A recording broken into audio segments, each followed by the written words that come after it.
name is Terry Warner, and welcome to Tools for Everyone workshop. We're glad that you're with us today.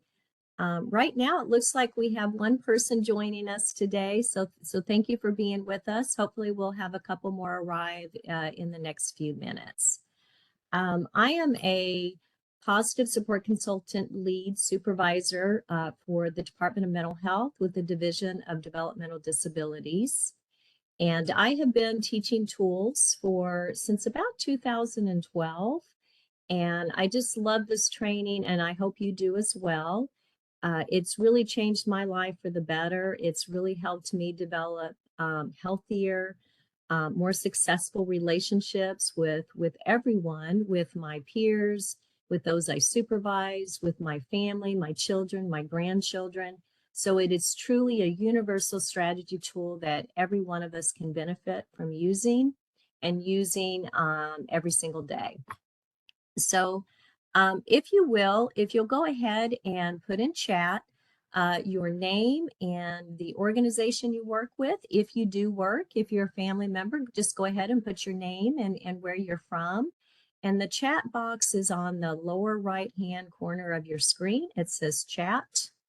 So if you can find it, go ahead and put your information in there.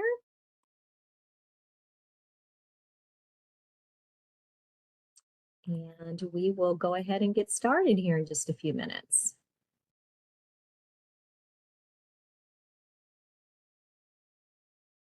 Right now we have about 3 people joining us. So can everyone find the chat box? There's, it says for everyone, or you can actually send me a personal message. It's up to you which one you use.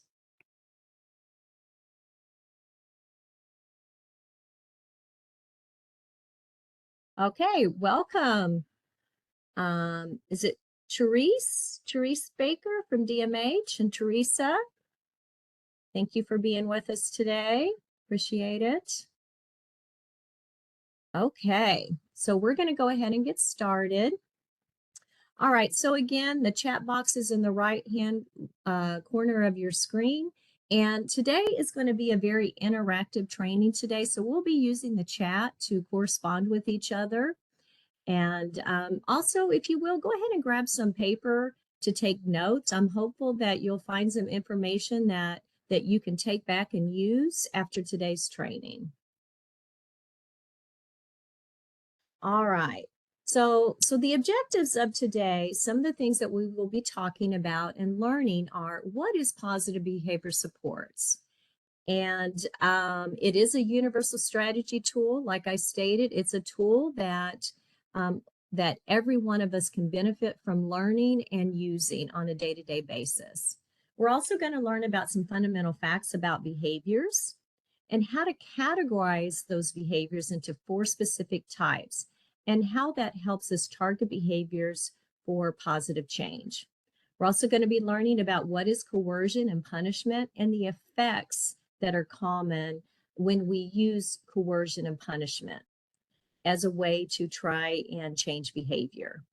We're going to learn about the 10 examples of coercion and why we're going to hopefully minimize the opportunities in which we are coercive with one another, and instead focus on all those things that we do that's more desirable and that helps us have that good quality of life that we're looking for. Okay, so positive behavior supports, what is it? It's really just about increasing quality of life through the science of behavior. So tools of choice is the curriculum that we'll be talking about today, and it is a set of research-based strategies used to increase quality of life and decrease problem behaviors by teaching new skills and making changes in a person's environment.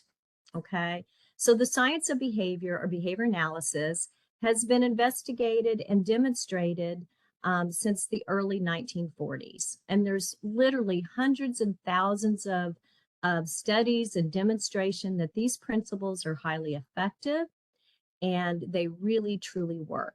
Okay, so positive behavior support uses the public health model to structure our interventions. So I'd like for you all to look at the triangle that you see And the green base of that triangle is what we're going to be spending the focus of our attention on today, okay? And so the green base represents those universal strategies that support the quality of life for the entire population, okay? And if you think of our public health model in the green, that's kind of our base again. The public health model, I often think of oral health, okay? So when they started putting fluoride in our water, you know, that assisted most of the population in preventing cavities and healthy teeth, right? Okay. So in our model, when you think of our model, those universal supports that we all need to be in healthy relationships with other people.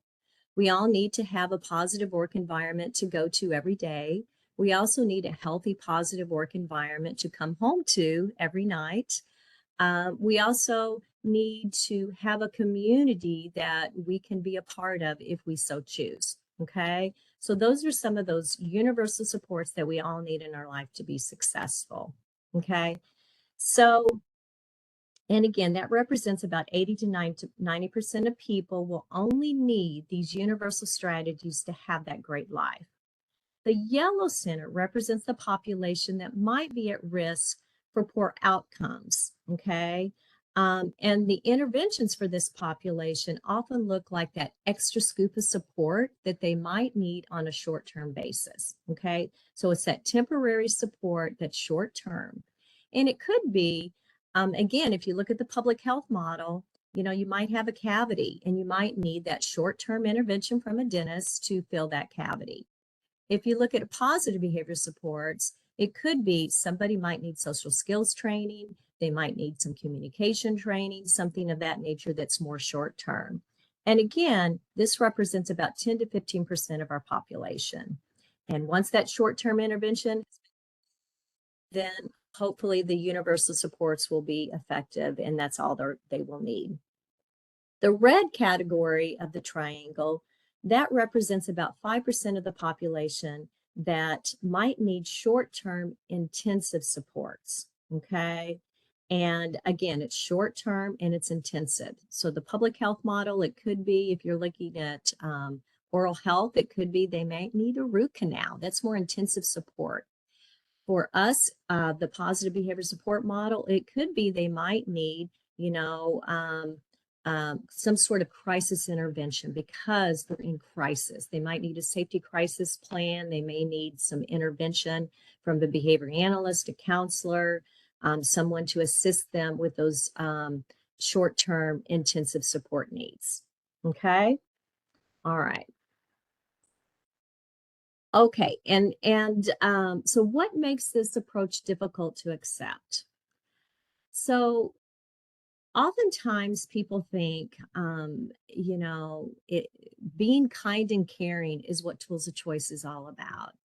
And sometimes people think we're letting people get away with those undesired negative behaviors, but that's not true at all. When people are happy, when they're excited, or when they're angry and frustrated, focusing on just being kind, caring, empathetic, and encouraging can really help that person who might be in that crisis situation feel just a little bit better about their situation and feel safe in an environment in which they feel supported and valued and accepted. Okay. So being kind and caring is all about helping those individuals that might be having a rough moment at that time and being present, not taking things personally, but just helping that person through that most difficult time that they're experiencing, which ultimately is going to improve our relationship with that person and make it stronger and better in the future. Okay. So, but it's not easy. People are frustrated and highly angry. It can be very difficult for us to stay calm, to stay supportive. So this is something that takes a lot of practice. It doesn't happen overnight. So positive behavior supports is something that we just continuously learn and develop and practice as we move forward. Okay. But trying not to take things personally can be highly effective. All right. So Often we think about there must be a worsening consequence for learning. And again, we're going to learn throughout this training that that's not simply true at all. You know, people respond better to positive consequences than they do those worsening consequences. And so we'll talk a lot about that here in just a little bit. Also, often it's thought that a positive approach is letting people do whatever they want and get away with undesirable behaviors. And what we have learned through this approach is that when people are at their best, that's the time to teach, model, and reinforce those desired behaviors that's going to improve that quality of life for all. Okay. So teaching and modeling and reinforcing and practicing are positive behavior supports. That's our approach. Okay, so now what I'd like for you guys to do is I want you to use the chat box and kind of help me better understand what is the definition of behavior. What do you guys think? What's the definition of behavior? Can anybody help me?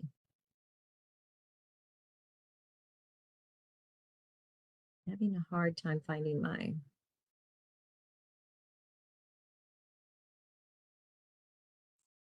Here. Is anybody, I'm not finding, let's see here. Okay, we got it. How someone responds and acts. Very good. Thank you. Very good. Anybody else? How someone responds and acts. Excellent. Anyone else have any idea?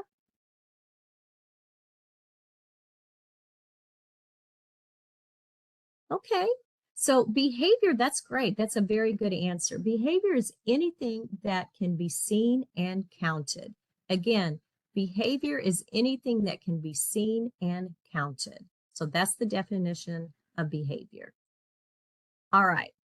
So keep that in mind when we look at our next activity. So now what I want you to do, if you will, by using that chat box, if you will, list behaviors, any behavior that you can think of that you see, you know, maybe on a regular basis at home, at work, or in any environment that you're a part of, any behaviors. And what I will do is I will write those behaviors down. Okay? So think of any behaviors that you might see.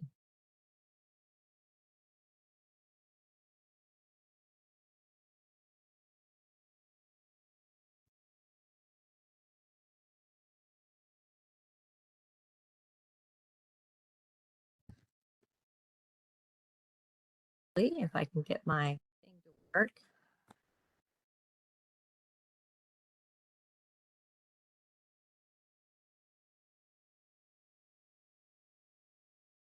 Anyone coming up with any behaviors? I'm not seeing anything in chat yet. Smiling, okay, smiling, waving, laughing, whoops, crying, screaming, clapping, kissing. Very good. Those are a lot of great behaviors. Okay, hitting, kicking, spitting.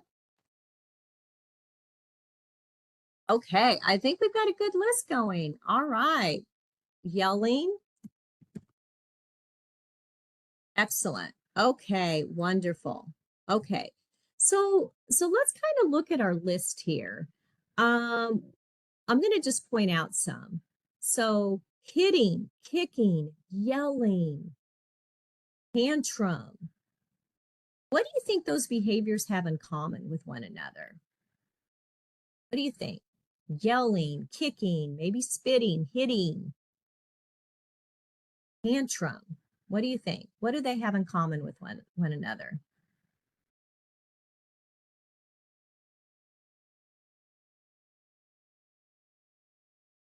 Anyone? They're viewed as negative. Absolutely. They're viewed as negative. Very, very good.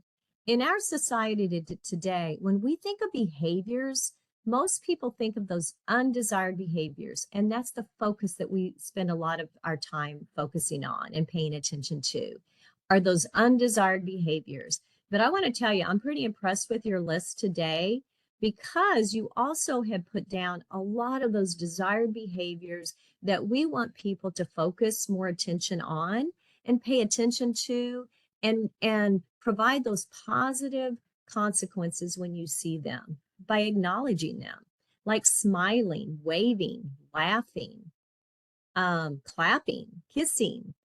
Those are all some desirable behaviors that, you know, are hopefully going to improve our quality of life and make things better.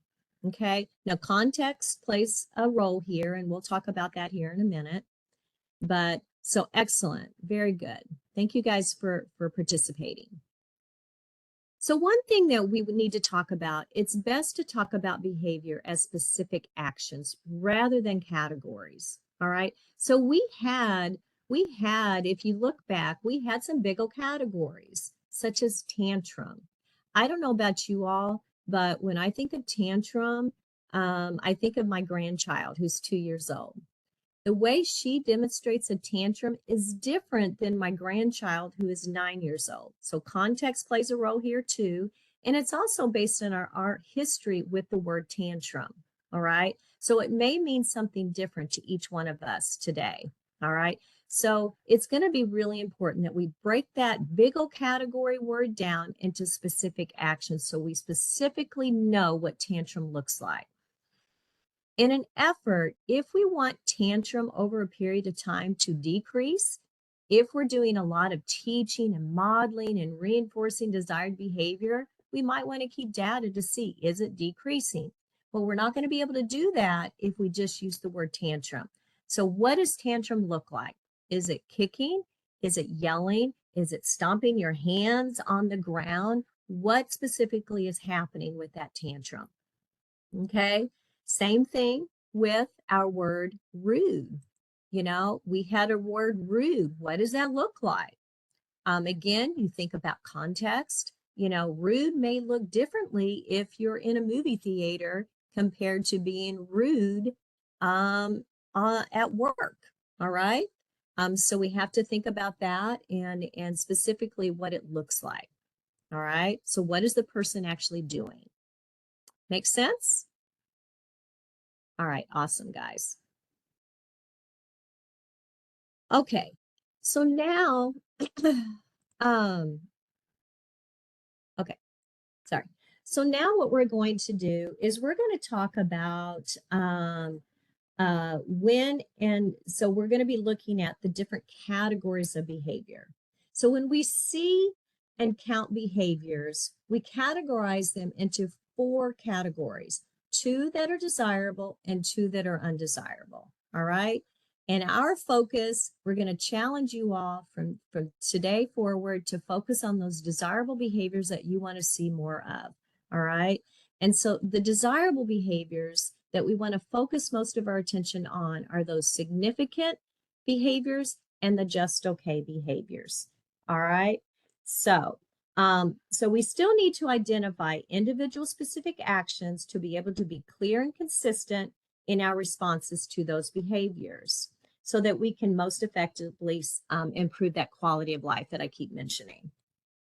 All right.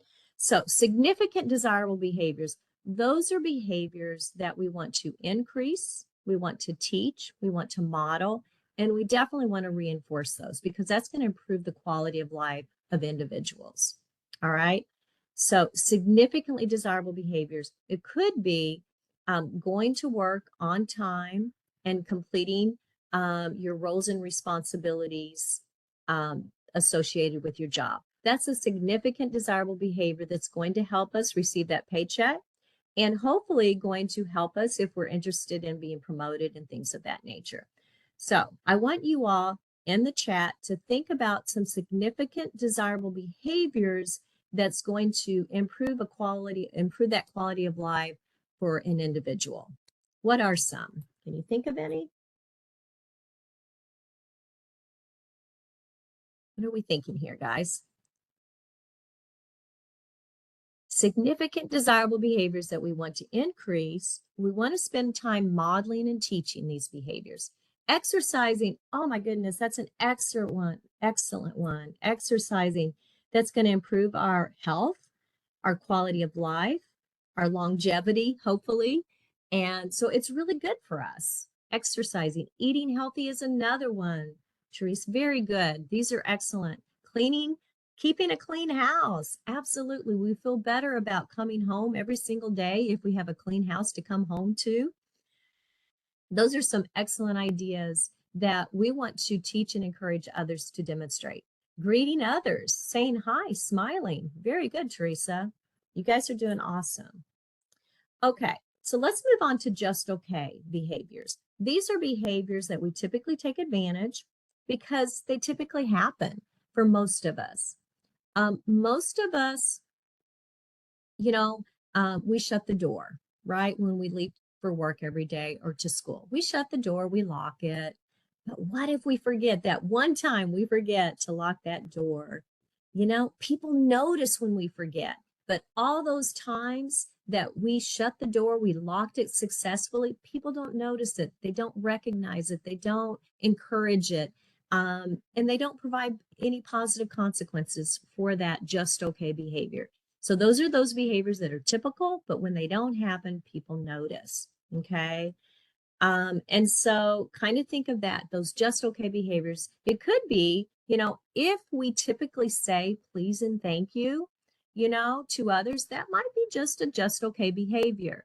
But for those who rarely ever say please or thank you, and we need to teach that skill because it hasn't been a learned behavior that they've learned in their world. Okay. That could be a significant behavior for them. So can you guys think of other just okay behaviors that we often take for granted, that we often really don't pay attention to until they don't happen? What do you guys think? What are just okay behaviors?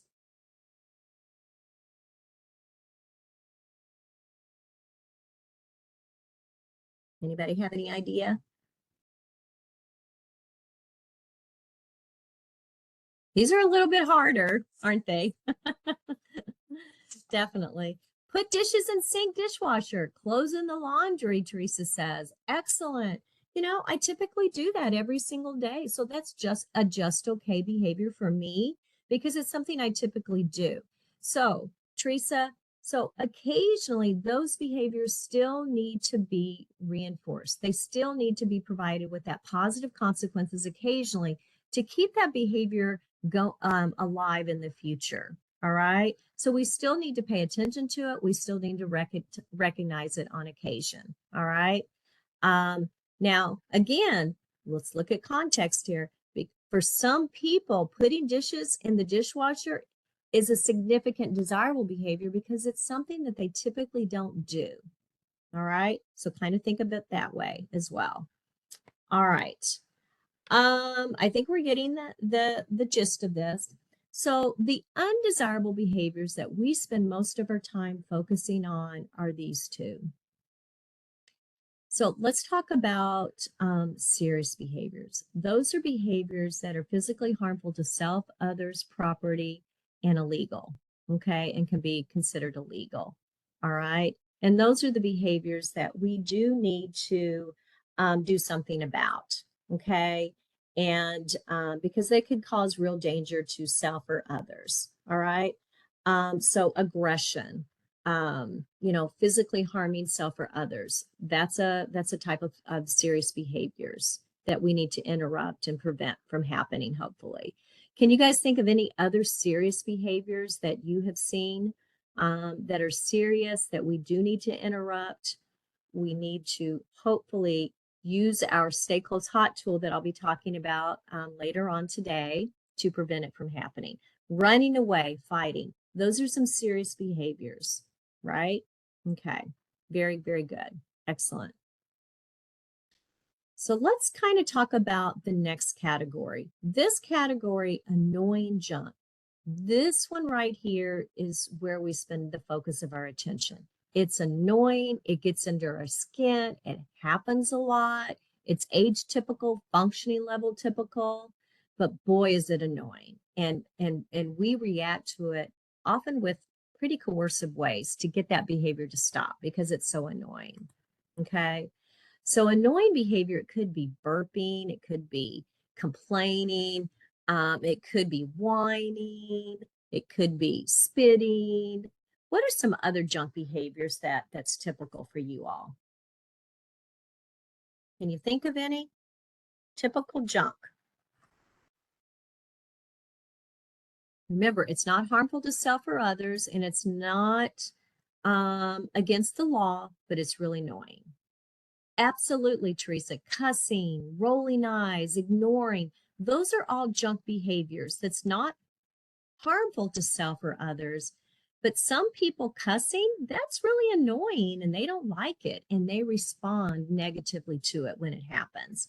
When your husband or significant other rolls their eyes, it bothers us and we react negatively to it. Okay.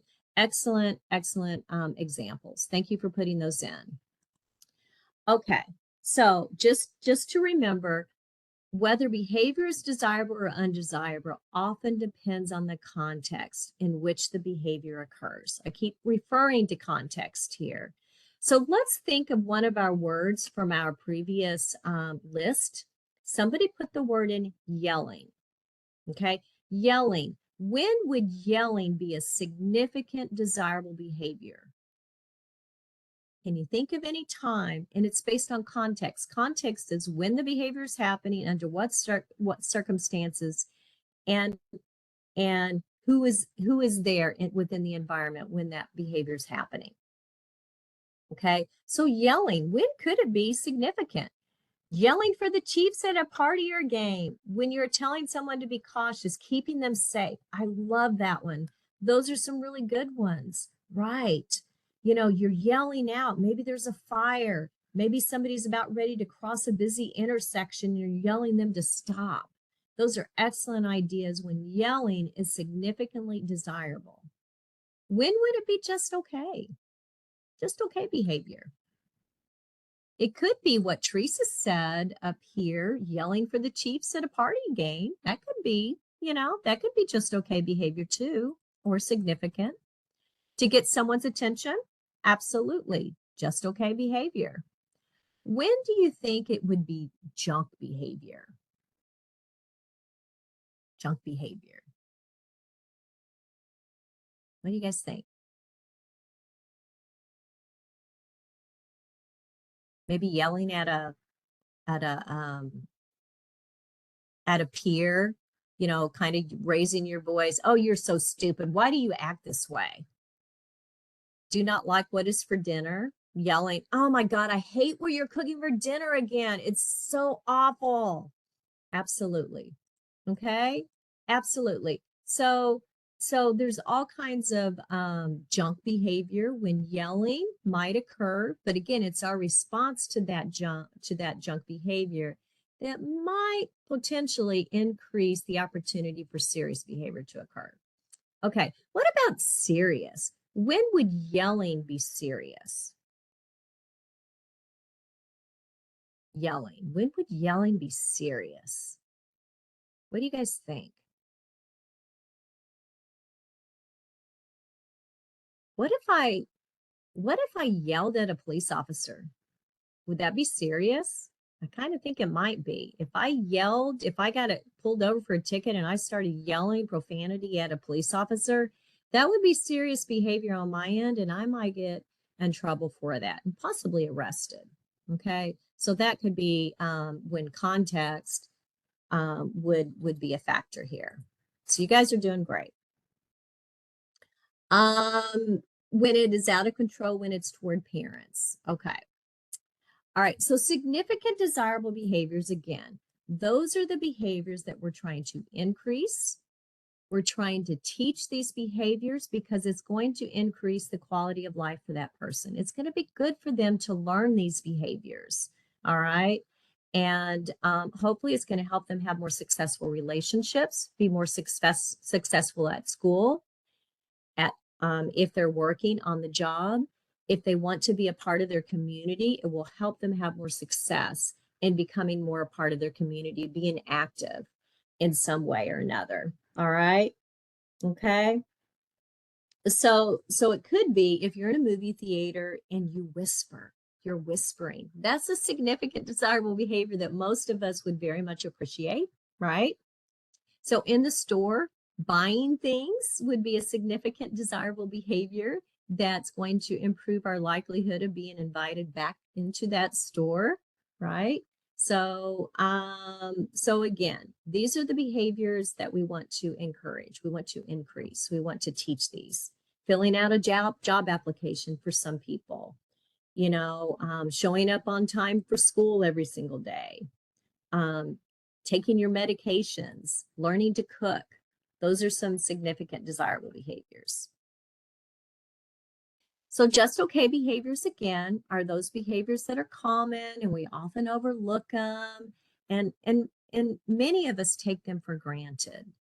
And again, we only notice them when they don't happen. So these, I encourage you all to start noticing those just okay behaviors that happen frequently, but sometimes, because we're not noticing them and again, our society is a pretty coercive society, and we often notice the negative undesired behaviors. If that's all we notice are those undesired behaviors instead of the significant and just okay, the undesired behaviors might happen more likely because they're getting attention for it.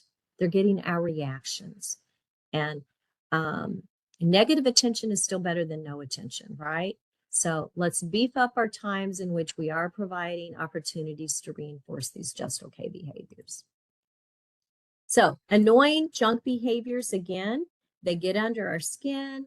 They're age typical. They're functioning level typical. Again, when my child was 8 years old, he used to fart, him and his friends. Oh my goodness. And it was so annoying.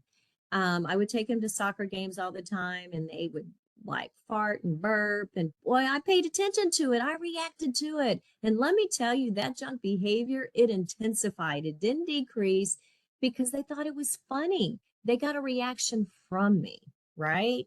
So it happened more frequently. All right. So junk behaviors, they're age typical, functioning level typical, but they're not harmful to self or others or property. Okay. So that's the big thing. But we pay a lot of attention to it. We react to it. And sometimes our reactions can create a serious situations. So if we tell people, you need to stop cussing, you need to stop yelling, oh my God, you need to stop farting right now. If you don't stop right now, I am just going to come unglued. Again, the more we react to it, sometimes that might put that person into crisis mode.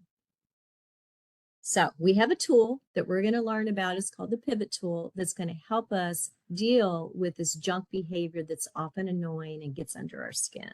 So it's coming. So again, here's the definition of junk behavior. It's undesirable, it's annoying, but the main thing that I want you all to focus on is junk behavior is not physically harmful to self, others, or property, and it's not illegal. Okay, so kind of keep that in the back of your mind when we move forward. So what are some common junk behaviors that you guys have seen that really gets under your skin, happens a lot? So if we think about our list, we had several.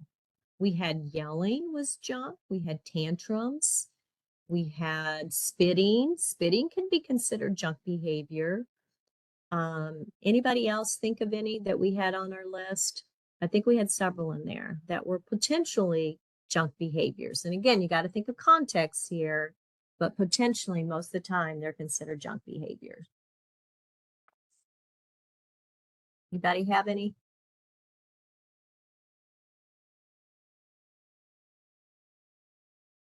Okay. So here's some examples, and some of them you guys came up with before, threatening, not being respectful, screaming, saying mean things. Those are kind of all junk behaviors that we typically see. Now let's kind of talk about this not going to work. Not going to work. it's not really a behavior. It's a big old category kind of a thing. I'm not even sure what that looks like. Again, we want to be very specific.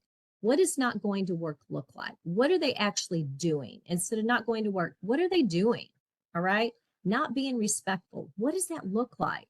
How are they not being respectful? So let's try and stay away from these don't do this or not. Instead of use to-do language, what is actually being observed, being seen, and where you can count it. Okay, kind of think of that. All right. So here's some junk behaviors again that we typically respond to with coercive ways. So why do you guys think people do junk behavior? Why do they curse at other people? What are some reasons? Why do people do these things? Any ideas? Put in chat. What do you think might be happening? Why do people complain at another person? Why do they complain about food, groups, peers? Anyone?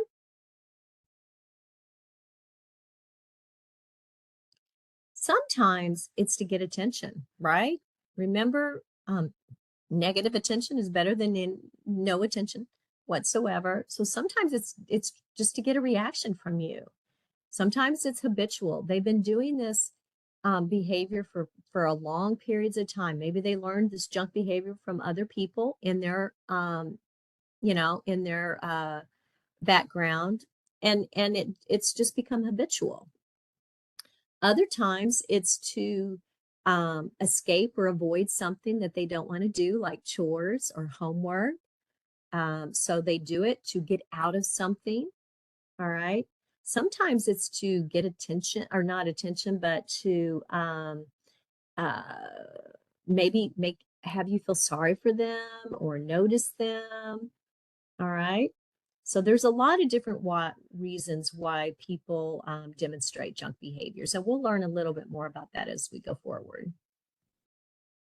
So undesirable behavior that's not junk behavior, again, and that's that serious behavior that we talk about. And that's behavior that could cause physical harm to self, others, property, or it could also be illegal. All right.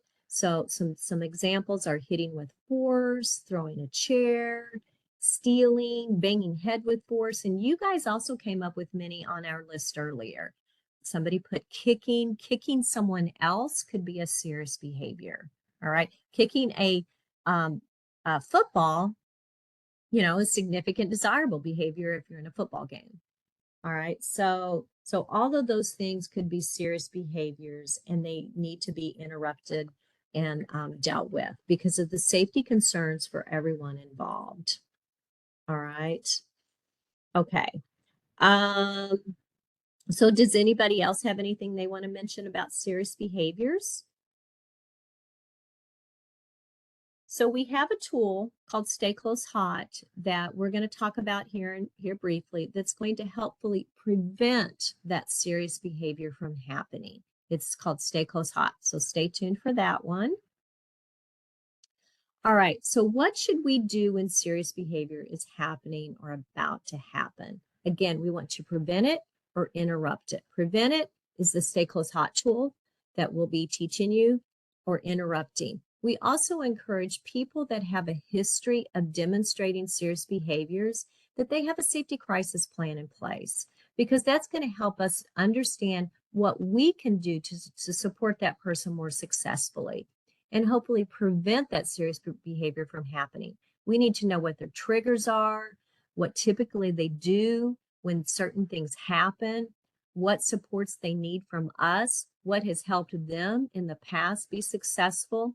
So if you go ahead and get your phone out, here's our QR code, and it will take you to the site that will help you better understand about safety crisis planning, how to write one, what needs to be in a safety crisis plan, and all that good stuff.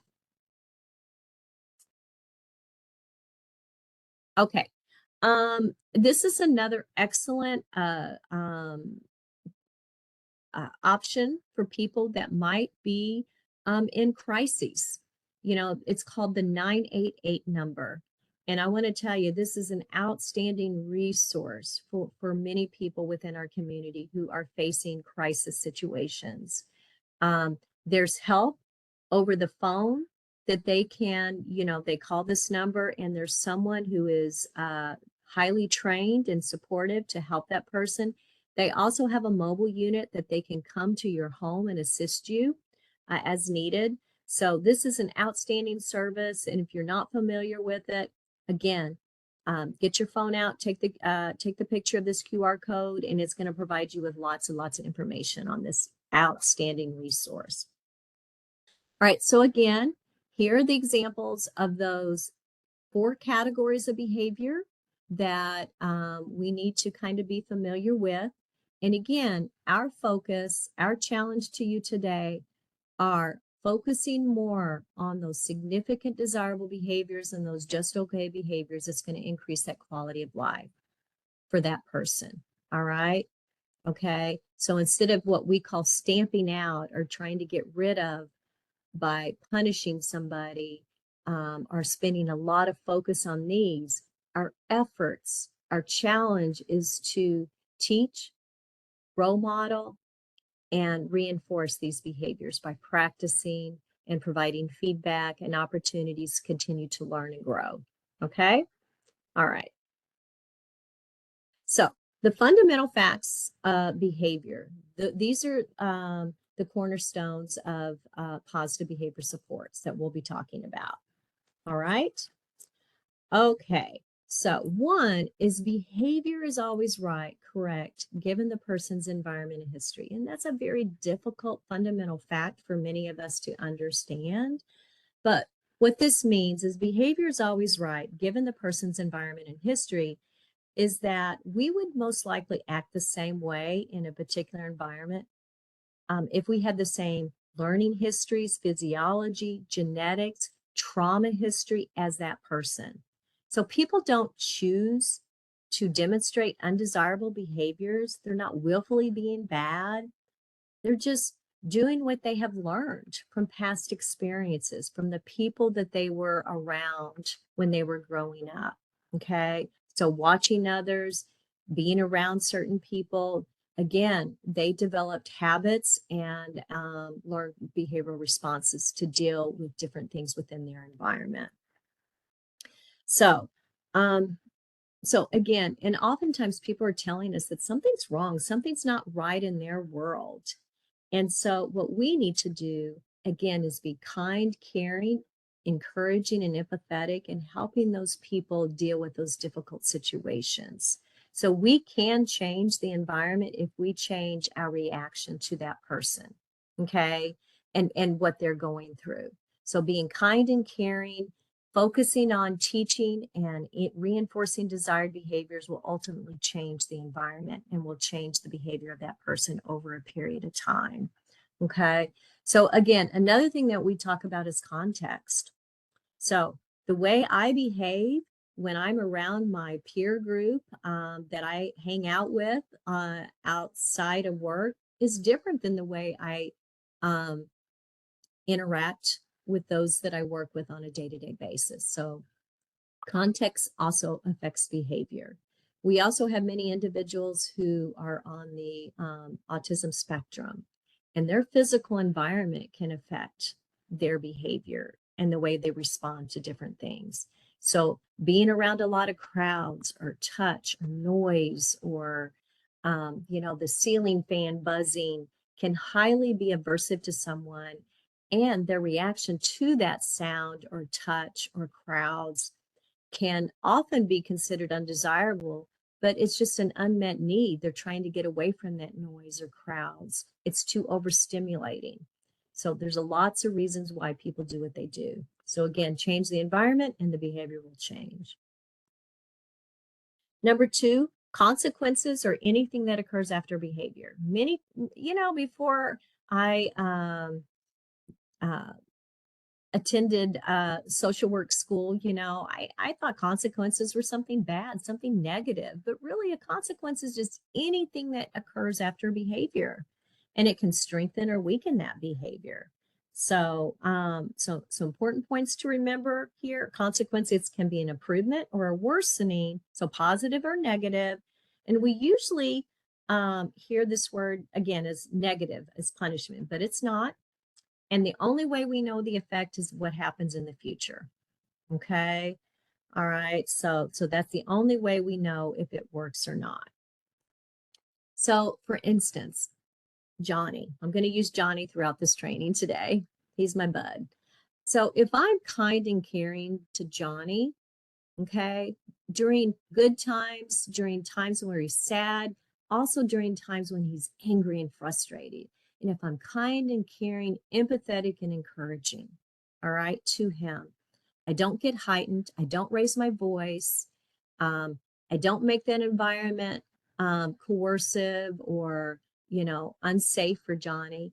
It's a stable, safe environment for him to talk about his emotions. The more likelihood of Johnny coming to me in the future and talking to me about his emotions are going to be extremely high, okay? Because I'm a safe person.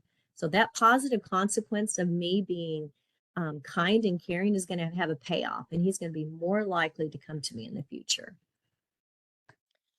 Number 3, it takes time for changes in the environment to change behavior. So that's with anything. Be patient, be consistent, wait at least 2 weeks. So we mentioned exercising was a very healthy choice for us. You know what? But some of us often put off exercising, right?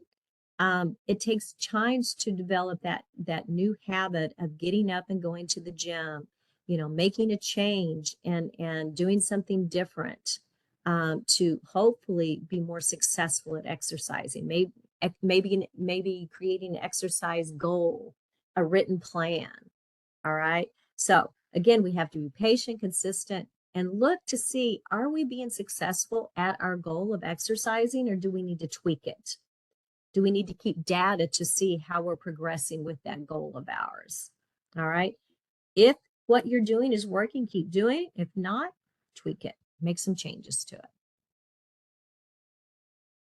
Past behavior, this is our 4th fundamental fact. Past behavior is the best predictor of future behavior, all things being equal. So remember past experiences. If it didn't work, change your strategy, anticipate problems and prevent them. Back to exercising. You know what? For the longest time, I would tell my husband, oh, I'm going to start working out on Monday. Well, Monday came and went. Didn't change anything, So I had to change something that I was doing that was preventing me from carrying through with my workout goal. So I made a plan. I had a written plan. My husband assisted me with it. He started going to the gym with me. He started encouraging me to work out. We started having fun together working out. All right. So that changed the likelihood of me being successful. All right. But I had to make some changes along the way. All right. Okay. So 5, giving negative, coercive, punishing consequences typically result in many more problems, including many, many more undesirable behaviors. All right. They might work short term, but they often have long-term consequences. All right. So kind of think of it that way. So it also affects our relationships with others. If people are punitive, coercive on a day-to-day basis, we want to avoid them. We don't want to be around them because our experiences haven't been positive. All right. And so it does affect our relationships with other people when all we do are using those coercive, punishing consequences to change behavior.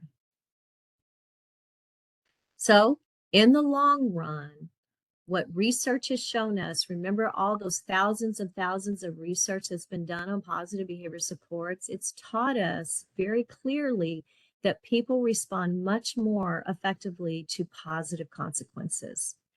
I don't know about you all, but have you ever had a boss or a supervisor that was pretty punitive, negative, unkind, and just always hit on the things that you weren't doing, never focused on those wonderful desired behaviors that you demonstrated?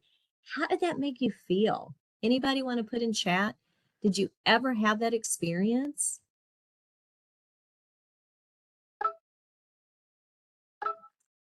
My current supervisor is amazing, and she would never do these things. She's outstanding. But I did have a supervisor when I worked for Children's Division who was negative, and it really made me not want to go to work. It really soured that work environment for me, and I got out of that environment. So again, people respond much more effectively, when people start noticing and paying attention to those desired behaviors that they demonstrate every single day. Okay, so now we're going to move on, and we're going to talk about a universal positive approach that sets the foundation for interventions. And again, this is about not fixing people, but increasing the quality of life for everyone. All right. And it's about building healthy relationships with one another. That's the foundation. That's that green base that's going to help us have that good quality of life, is building healthy connections, building those positive relationships. So to effectively change behaviors, we need to beef up our opportunities to teach those skills that's going to help our employees be more successful, help our children understand things that's going to help them be successful at home, at school, within their communities.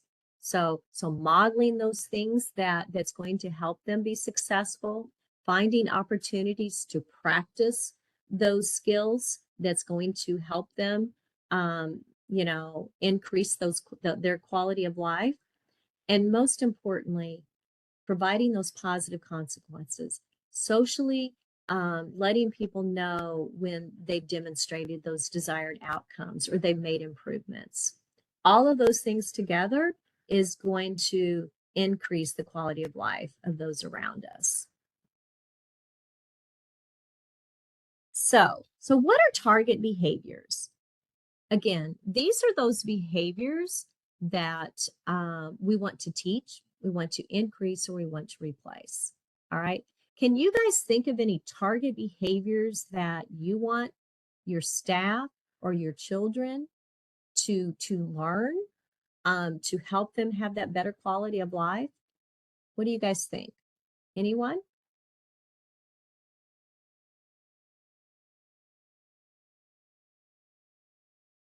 Anyone think of any?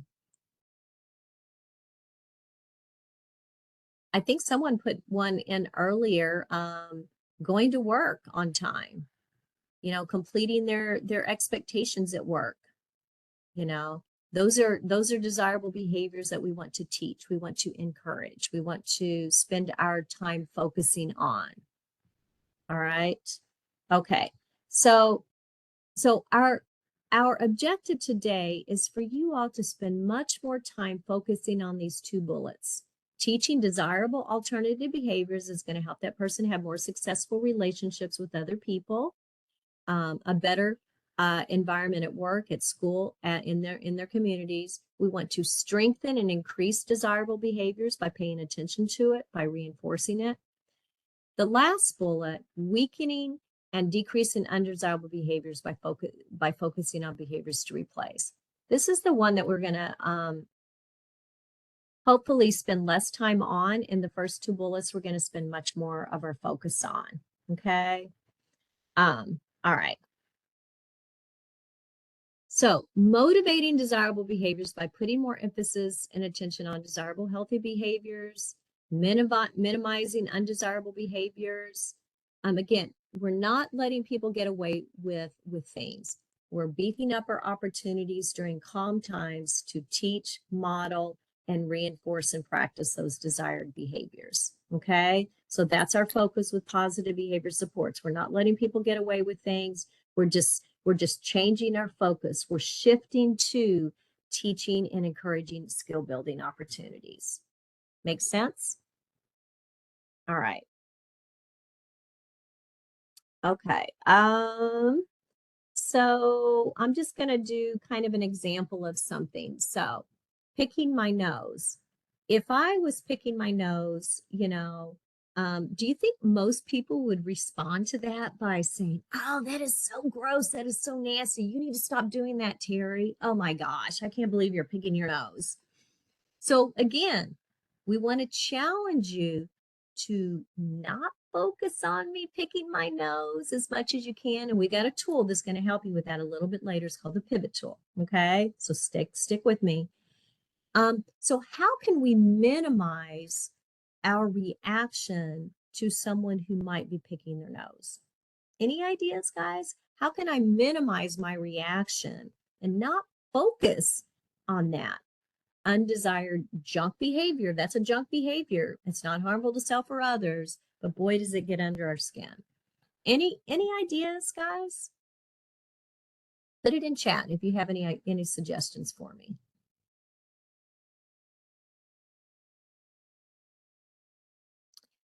What I could do is I could, maybe not provide a lot of social attention to that person, by not providing eye contact, not saying anything about that junk behavior, but maybe nonchalantly hand them a Kleenex. Okay. All right. Just hand them a Kleenex, not really providing a lot of eye contact or anything like that.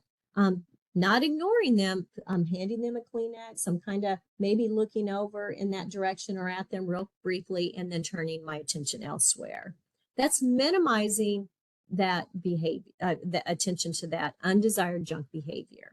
Okay. Instead, during calm times, during teachable moments, I might teach, using Kleenex and better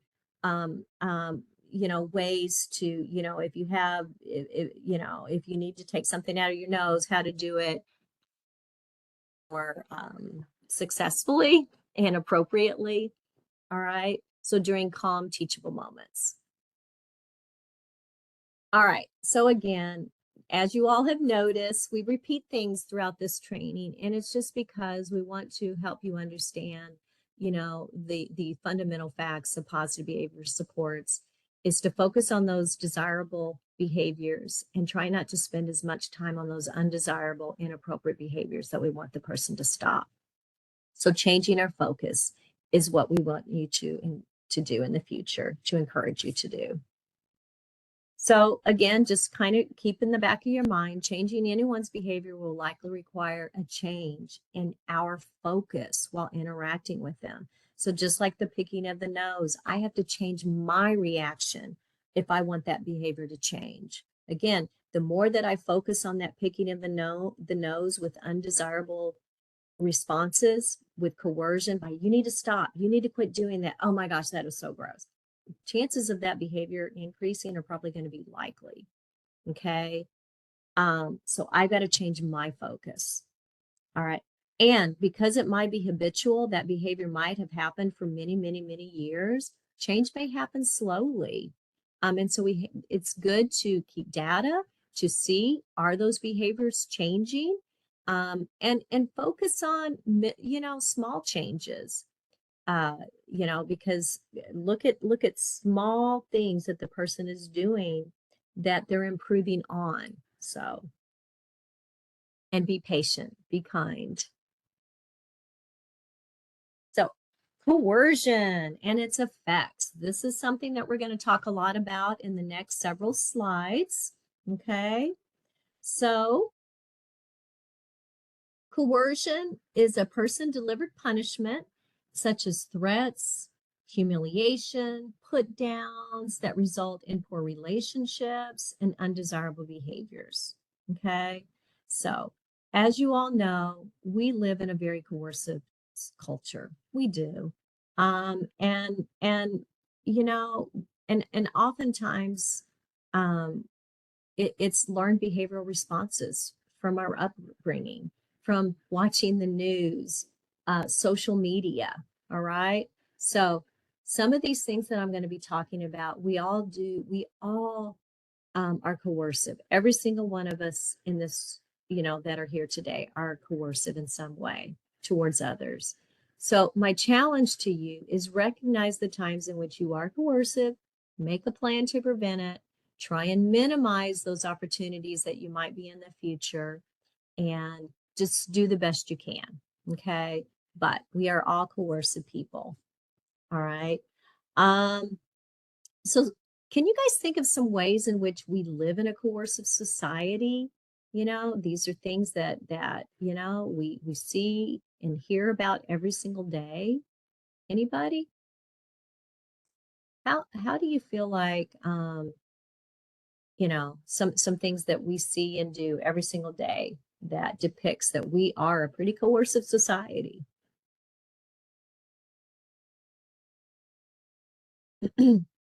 Expelling students from school is one, wouldn't it be? Right? We're not really teaching the behavior we want from the person. And some people want to be expelled. They don't want school because school has not been a desired experience for them. So being expelled um, is coercive, but it works for that person because they kind of maybe want it. Getting speeding tickets, our criminal justice system today, people that were in prison that got out, the chances of them going back into the prisons system is extremely, like 95%. I mean, it's really, really high. It's extremely high. And it's a punitive model. So they're not spending time teaching and motivating desired behaviors. It's more of a punitive model.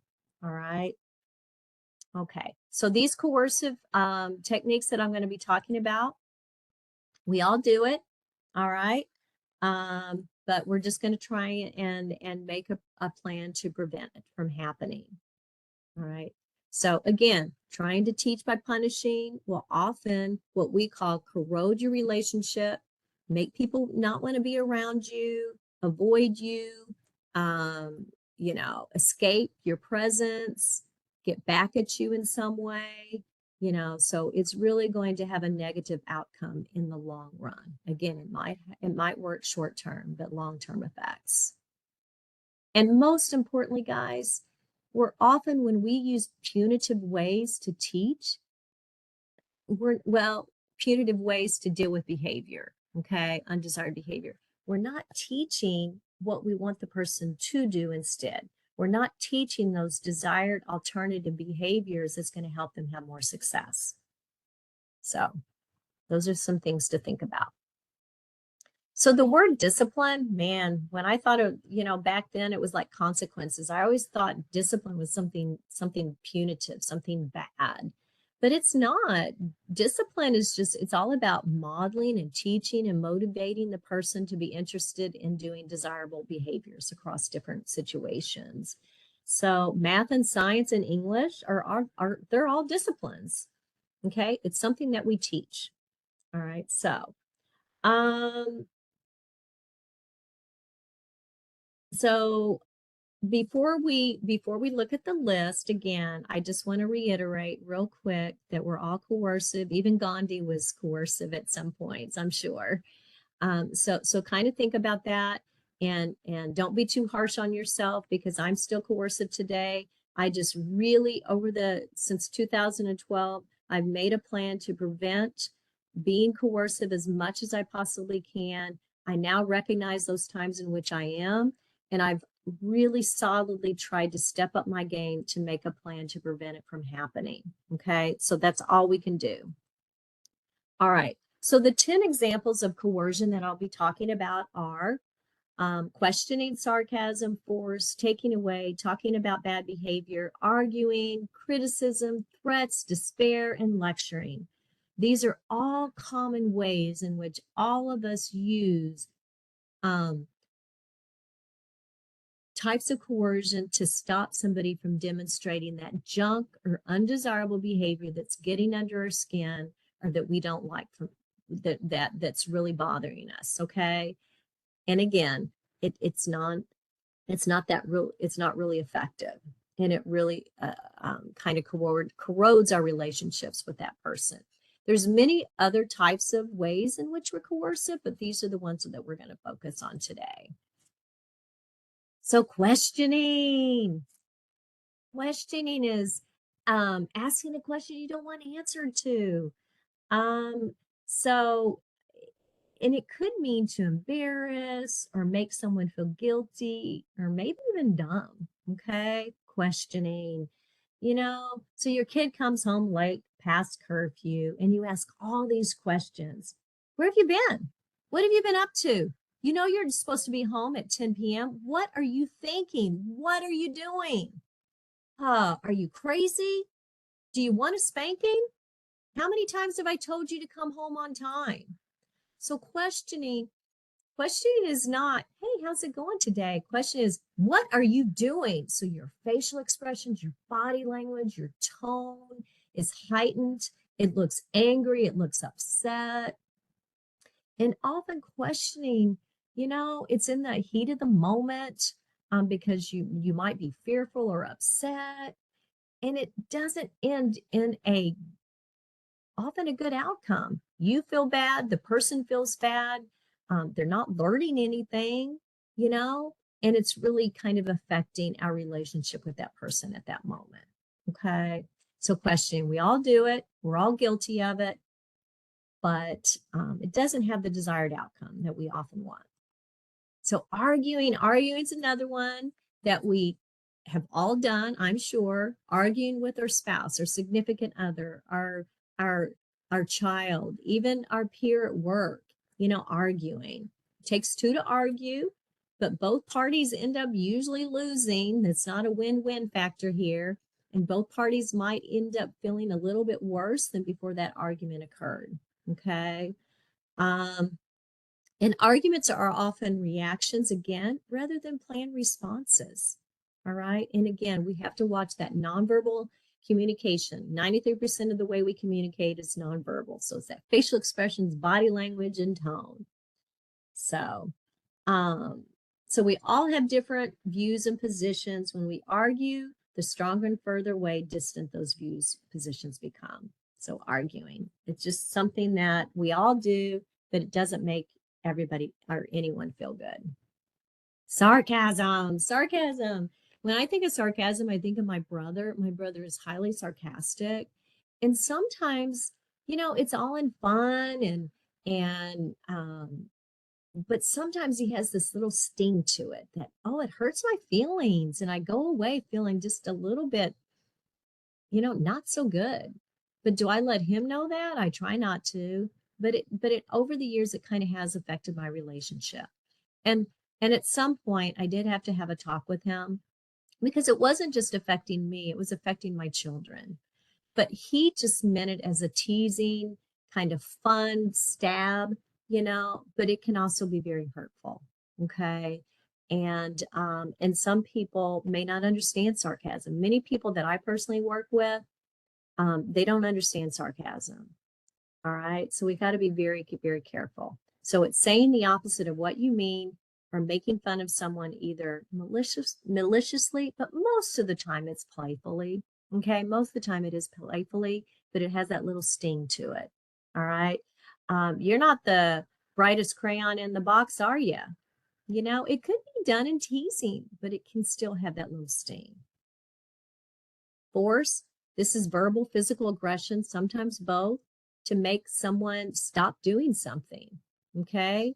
Or trying to teach, and again, it's not teaching, but trying to get them to prevent that behavior from happening. But verbal force, physical force. And again, these are often reactions rather than planned responses, okay? But it can be very harmful to your relationship in the future.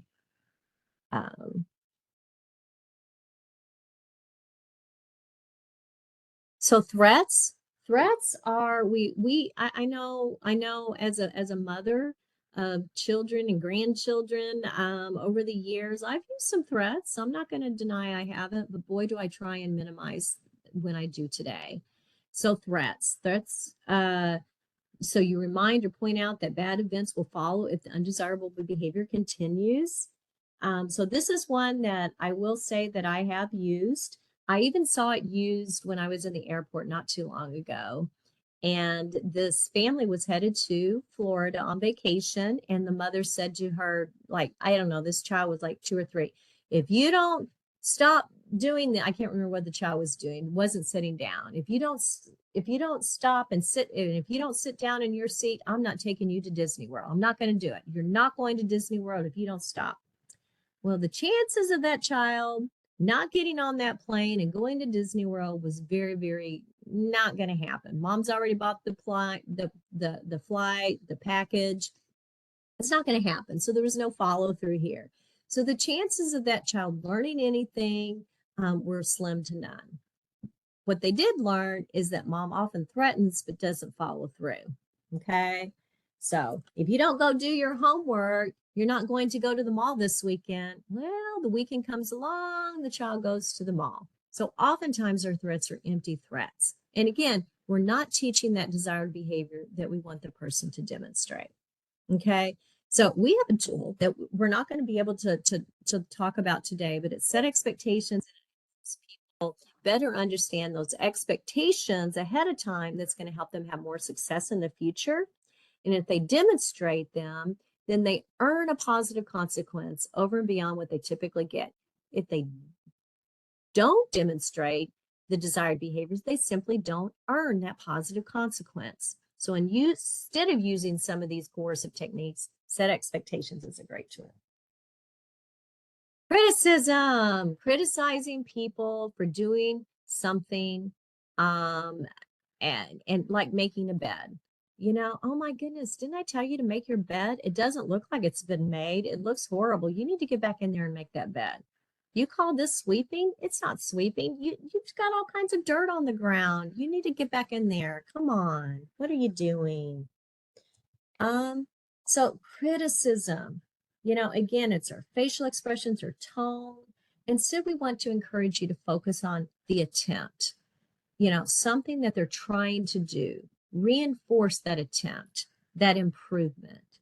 And again, model those expectations. Help them understand specifically what it is that you want them to do that's going to help them be more successful. All right. The criticism, we all do it. We're all in this, can be very highly critical. Despair. You say or act as if you don't know what to do and are giving up. I try so hard. I do everything for you. I take you to McDonald's. I get you soda. So I have no idea. Why don't you do the? Why don't you clean your room? Why don't you pick up after yourself? Because I do all these things for you. I just give up. I just don't even know what to do. I don't even know. Despair. Again, this is another one that some of us may find that we use. Lecture.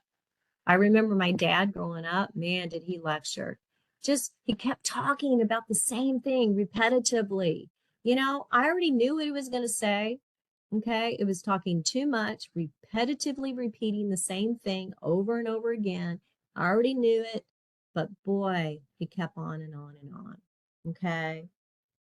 Lecturing. And lecturing is one that's one that I have to personally watch as well, because I try and lecture to help my child understand, what they should be doing. But oftentimes they drown us out. After a period of time, they drown us out. They already know what we're going to say, and it kind of becomes a useless conversation. Okay.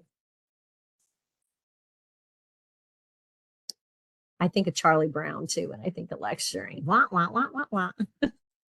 Taking away.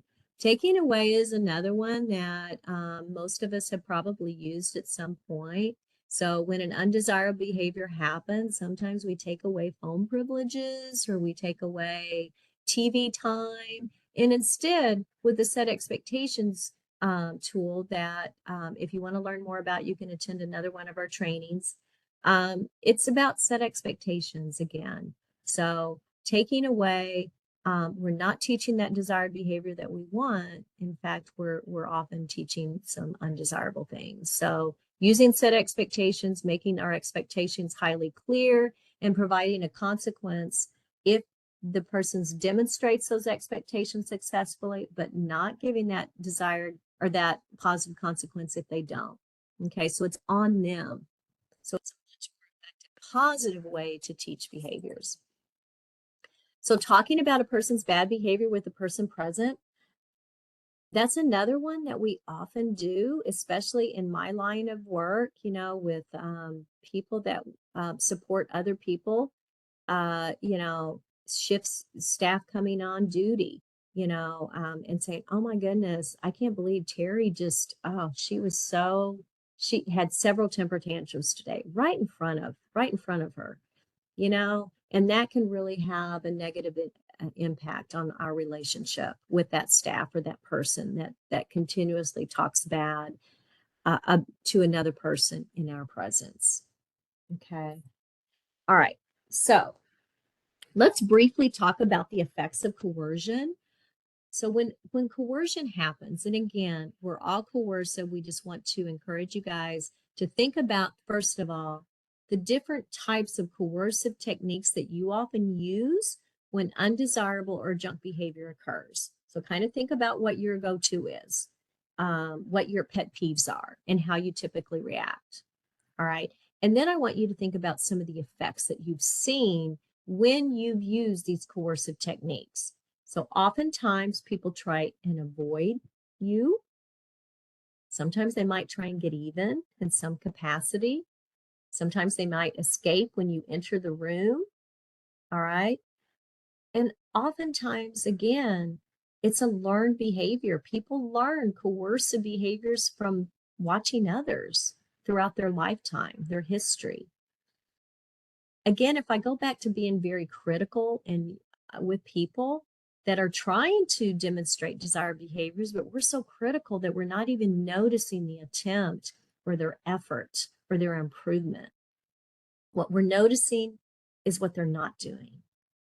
And so therefore people start behaving less confidently and they stop doing that desired behavior because they give up on themselves. They also receive attention for that undesirable behavior, which keeps that behavior alive and maybe even increase. So when are we typically coercive? Can you guys tell me when you're most likely to be coercive? What do you guys think? When are you most likely to be coercive? Anyone? And what type do you usually go, what type of coercion do you use? Anyone to put themselves out there?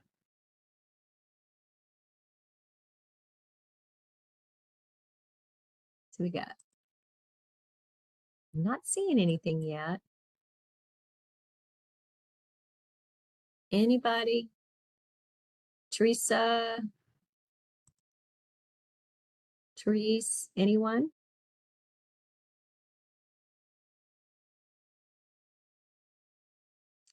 I know when I'm hungry or if I've been coerced by other people, I tend to be more coercive with other people, you know.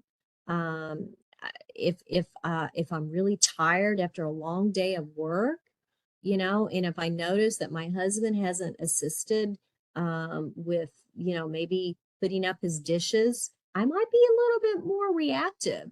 And so I have to really make a plan and to prevent that from happening. So these are some things that we got to kind of look out for is when we're tired, when we're having a bad day, when we're frustrated, when we've been coerced by others. A big one is encountering our pet peeves. Burping is mine. And when I see people burp at the dinner table, I got to make a plan to prevent reacting to it for sure. Okay. So again, coercion produces short-term compliance followed by long-term consequences. All right. So kind of think of it that way. It might work temporarily, but the effect it has on our relationships with others can be highly problematic in the future. So if not coercion, what do we do? What should we do? Right?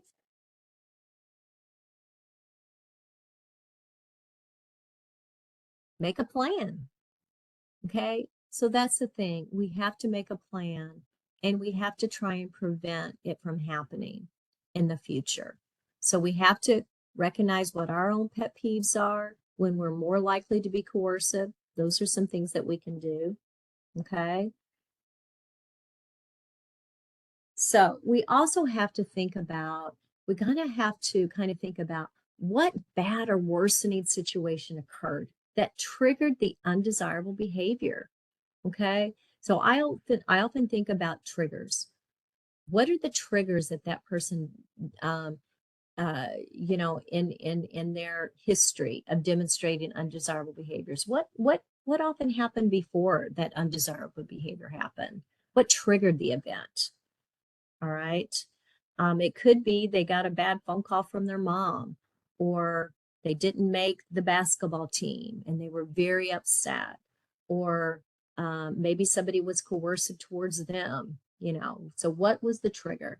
What payoff is the person getting from demonstrating these undesirable behaviors? Is it attention? Is it avoidance? Are they avoiding having to do a chore or an activity? Are they trying to get out of something? Are they trying to escape something? When that bad worsening situation occurred in similar situation, does the person sometimes do desirable behaviors? So again, our focus should be on that desirable behaviors.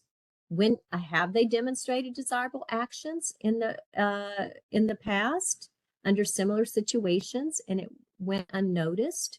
Maybe we need to change our reaction and start really focusing on those opportunities whenever they have had success or attempted or had an improvement.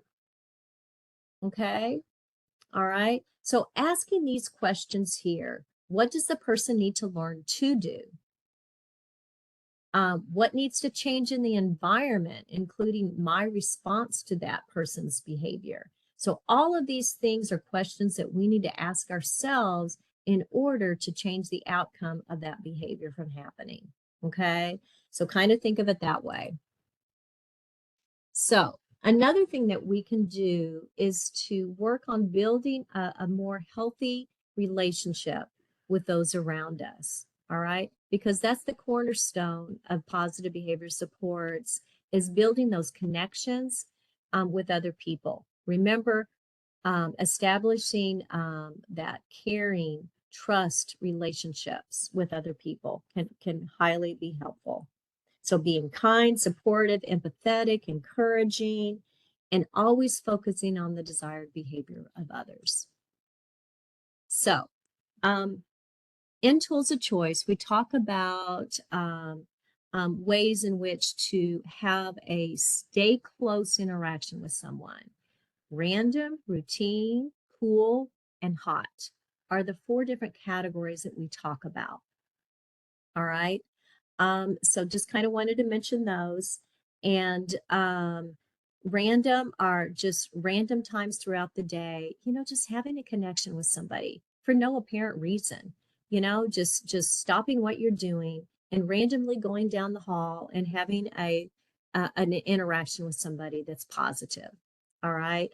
Or routine could be at your scheduled break or first thing in the morning, you know, routinely going around your office location and just stopping by and having an interaction, a positive interaction with your coworkers.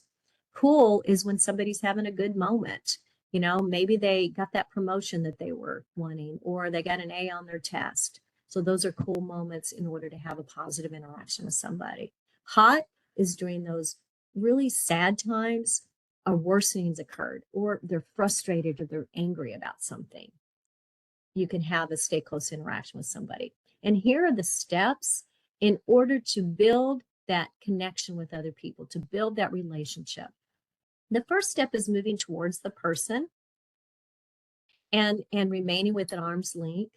And that's a really important one. You know, if the person's sitting down, sit next to them, move towards them, you know, show that you're interested in your caring and you want to hear more.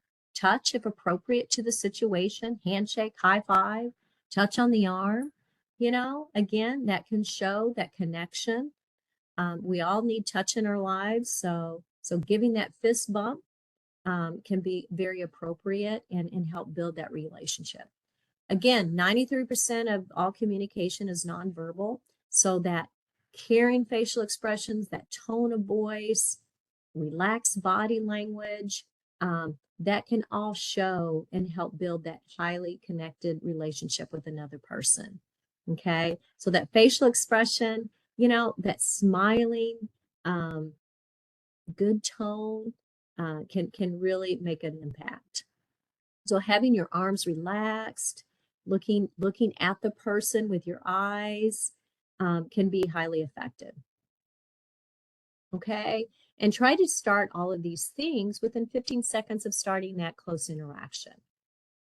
Okay. And these don't have to be in any particular order as we go through. You know, some of these things you're going to repeat a few of the steps and others, you know, so they don't have to be in any particular order. So asking open-ended questions, that's just instead of an open-ended question requires more than a yes or no answer. So what are you doing today, Teresa? How have you been? How's your day going, Therese? You know, hey, could you help me with something? Could you help me get the groceries out of the car? You know, so just asking more than those closed-ended questions. And that just keeps the conversation going. It shows interest. It shows you want to hear more about their day, about their situations. All right. Empathy. Empathy is when you're being empathetic, you let go of your personal opinions and you respond with more unconditional kindness and understanding. Okay. So your feelings matter to me. All right. So being empathetic is unconditional kindness. You talk less, you listen more, and you focus on the emotion that you're hearing from them. You know, you seem excited today. What's going on? Um, you know, or you seem in good spirits. Can you tell me more? Okay. I often use you statements instead of I statements because I want the focus to be on them. You seem, you look, are ways to show that you're connecting to that person's emotions. It's not about agreeing or disagreeing. It's just, interacting based on what you're seeing from them. Encouragement, acknowledging how the person has acted or or has acted in the past. That's going to be an improvement for their future. Okay, it's going to improve their quality of life. All right, so they've done something currently, right now, and you want that behavior to continue in the future because it's going to help them be more successful. It's going to increase their quality of life. Or you focus on something that they've done in the past that if they do it again in the future, it's going to have that good outcome. Okay? That hard work and dedication has really paid off. You know, way to go. That promotion is looking more and more promising because of all your hard work and dedication towards this project. High five. Okay, that's encouragement. Encouraging a desired behavior to continue in the future to produce that good outcome. Listen while the person is talking, talk less, and try not to interrupt. Another big one is not reacting to that junk behavior. They might be getting overly excited. They may yell, curse. Try not to focus on that by not saying anything about that junk and avoid being coercive. Okay.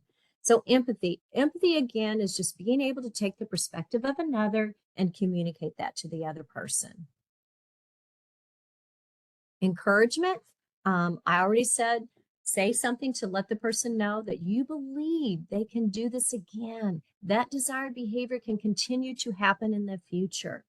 You know, that A that you made on that test, that required a lot of hard work. It wasn't easy, but you did it. And keep this up and you're going to make an A in the in the semester. You got this. You can do this. You've done hard things in the past. I know you can do this again. All right. Also, it indicates you're available to help. So now, guys, we're going to do some practicing real quick. We're going to just in chat, if you will, do some practicing with me. I really would encourage your participation on this, if you will. So we're going to practice using some open-ended questions, some empathy, and encouragement. So Alex just got his GED results back and he passed. He studied for hours on this. You're walking down the hall and he rushes over to show you his score. what's an open-ended question, an empathy statement that you might use with Alex? Anybody? Anybody have any ideas here?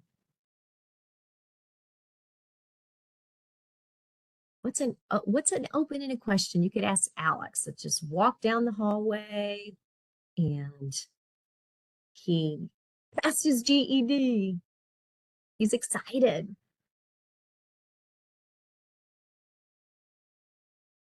You could say, "Hey, Alex, what's going on? You look pumped."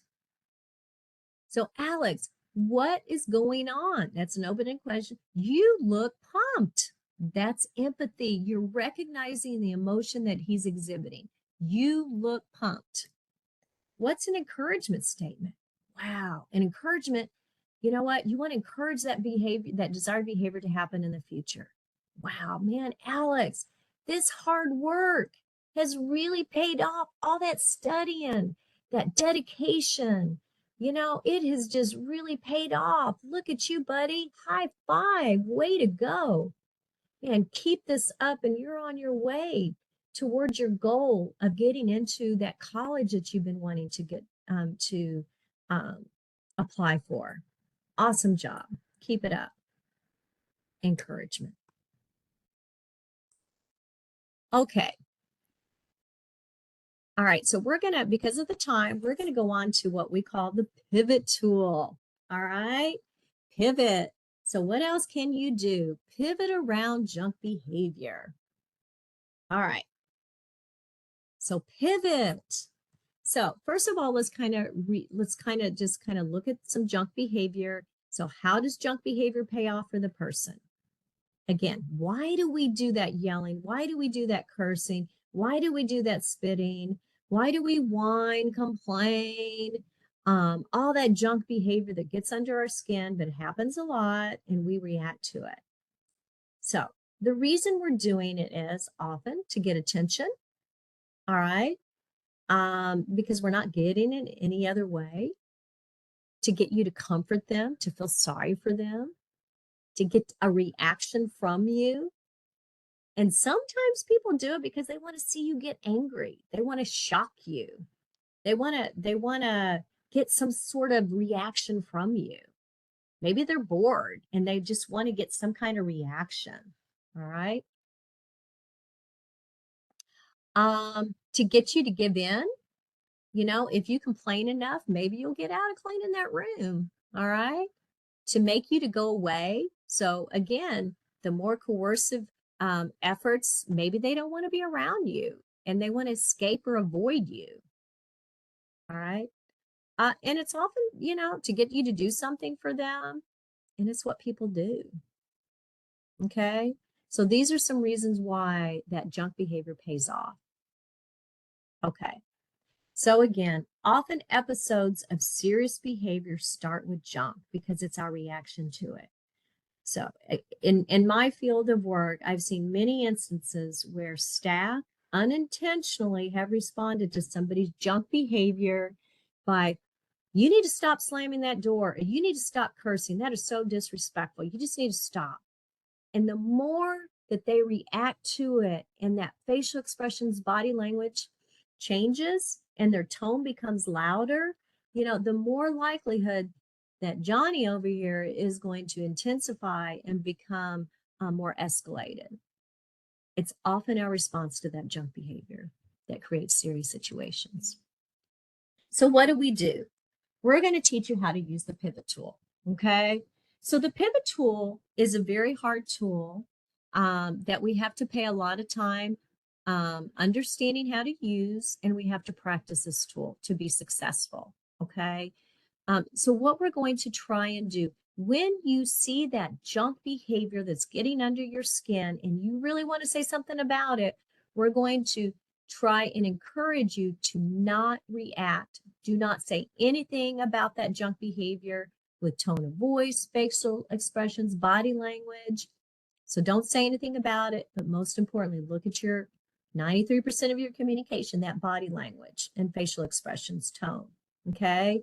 So we're not going to say, "You need to stop spitting. You need to stop cursing. You need to stop doing this." We're not going to do any of that. Okay. And instead, we're going to use one or more of the 3 pivot options. Okay, we have 3 options and we cannot use all 3, you know? So what we're going to do is we're subtly going to pivot to another person, okay?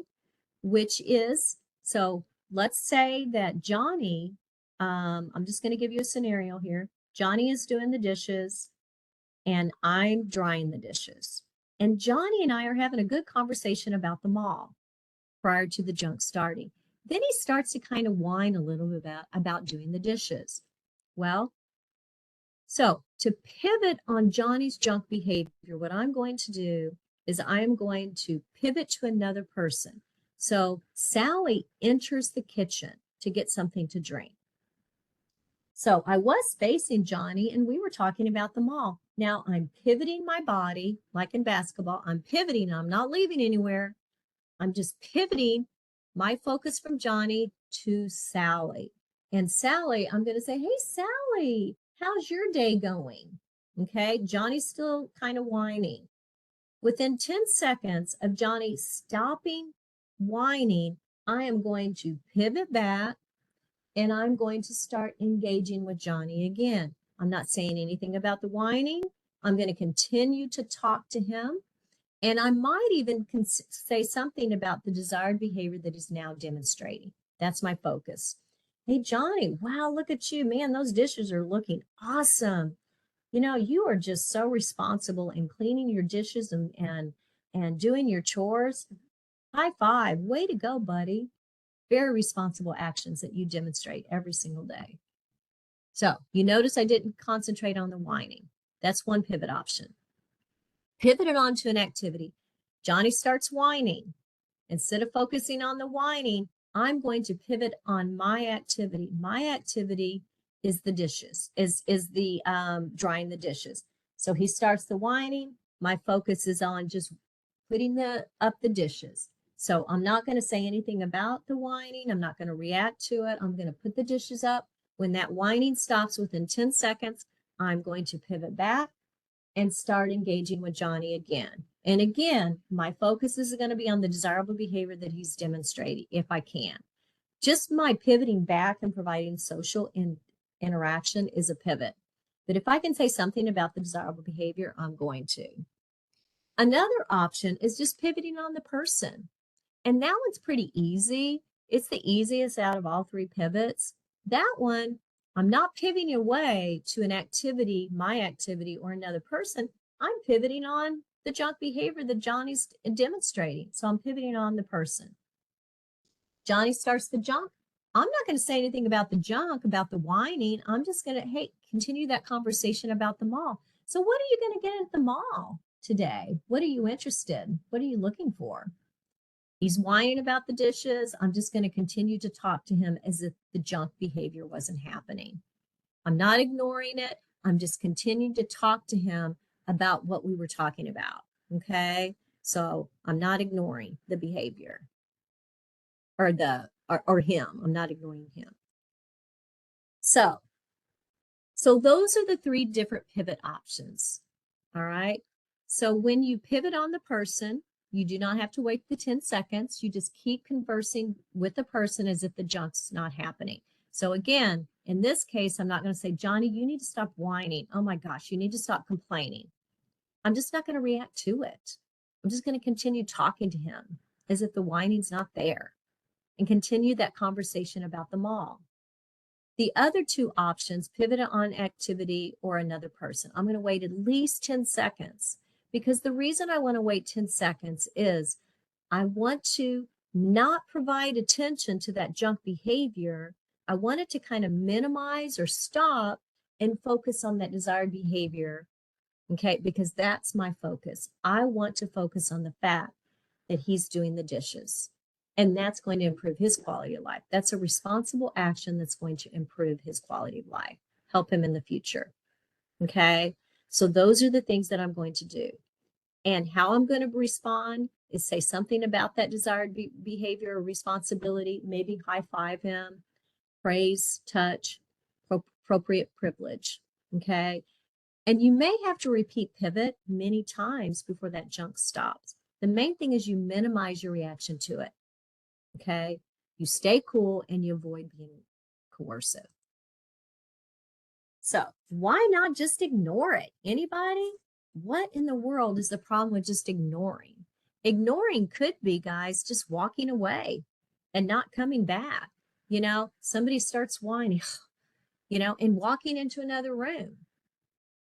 The problem with that is people feel like you're not paying attention to them, that you don't matter, or they don't matter to you. And oftentimes that might even create more of a serious situation to more likely to occur. Okay. So it can be considered coercive, and it can be a reinforcing reaction and create more of an opportunity for that behavior to increase in intensity. All right. So instead, the advantages of pivoting is my focus is on trying to increase that desired behavior or just okay behavior that's going to increase that quality of life. Teach those desired behaviors, model those desirable behaviors, reinforce them when I see them. All right. And that's going to hopefully prevent serious behavior from happening, as well as decrease the opportunities of that behavior burst. So that is a very short clip about pivot. In our regular tools training, we spend a lot of time on pivot because it is a hard tool. So that was just a very, very brief little understanding about the pivot. So we're going to practice one time. So Addie frequently picks her nose. Remember, oh, Addie, she's picking her nose. But she's telling you about this cool package she just got in the mail. And you're in the middle of typing. Okay. So I'm typing. All right. I'm typing.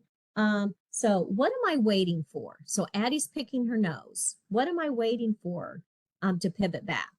What do you think? So I might give her a few nods while I'm typing, but I'm not going to pay much attention at all to the picking of the nose. All right. So what I'm waiting for is that picking of the nose to stop. Okay. When that within 10 seconds, after the 10 seconds, I'm going to stop typing. I'm going to face Addie. Okay. And I'm just going to have a conversation with Addie. All right. Okay. So that's what I'm going to try and do. I'm going to try and avoid reacting to the picking of the nose. All right. I'm going to provide minimal attention to it. Okay. And I might get excited. I'm gonna get excited about the package that she just got in the mail. Addie, hey, tell me, my goodness, you just got a package in the mail. So cool. I can tell you're stoked about it. Awesome. All right. So not focusing on that junk, the picking of the nose. And again, during calm, cool times, we may practice using Kleenexes. And again, if the junk continued to happen repetitively, I might, without reacting, not paying a lot of attention to it, hand her that Kleenex. And when she stopped picking the nose, then provide that full social engagement. Okay, so we're going to also talk about Stay Close Hot. Now, this is a tool that you can use to hopefully prevent those serious situations from happening. This is when a worsening has happened. You know, somebody is really sad, or they're really angry, they're frustrated. Something's going on in their world that's created a pretty good worsening. Okay, it's Stay Close Hot. So Stay Close Hot, these are the steps of Stay Close Hot.